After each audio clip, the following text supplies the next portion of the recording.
Santon Plus Ako Gold. nga pala si May. Nabuhan ako ng bukol sa aking suso. Nasubukan ko ang Santon Plus Gold, 2 kapsula, 3 times a day sa loob ng 3 buwan. Lumiit ang bukol sa suso ko. Santon Plus Gold. Mas pinalakas, pinagaling, pinahusay. Santon Plus Gold. Santon Vitamin C. Ang alkaline na vitamin C. Ako nga pala si Rodolfo Puentes, isang tricycle driver. Mahirap na magkasakit, kaya uminom ako ng Santon Vitamin C. Yun na rin pinapainom ko sa pamilya ko at mga anak ko ang Santon Vitamin C. Santon Vitamin C. Ang alkaline na vitamin C. Bibili sa pinakamalapit na butika sa inyong lugar.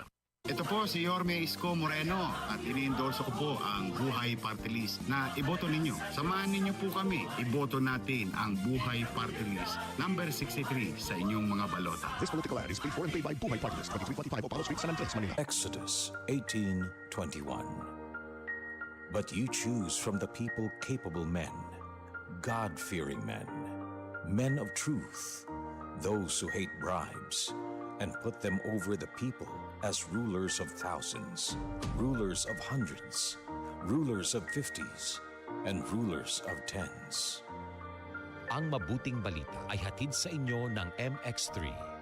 Pagmahal mo, akbayan mo, akbayan mo, tulungan mo. Pagmahal mo, akbayan mo, akbayan mo, alalayan mo. Akbayan Party List. Nagawang mas abot kaya ang pagpapagamot. Tinulungang magkaroon ng sariling lupa ang mga magsasaka. Mahalang bayan, hindi pababayaan. Chel Diokno po, first nominee ng Akbayan Party List. Iboto number 51 sa bolota. This political advertisement is paid for and by Akbayan Party List, Sikatuna, Quezon City, Philippines.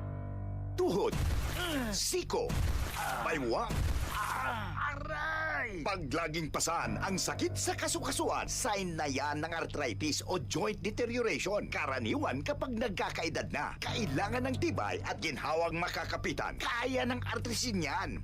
May undenatured type 2 collagen at methylsulfonyl methane na maaaring makatulong protektahan ang kalusugan ng kasukasuan.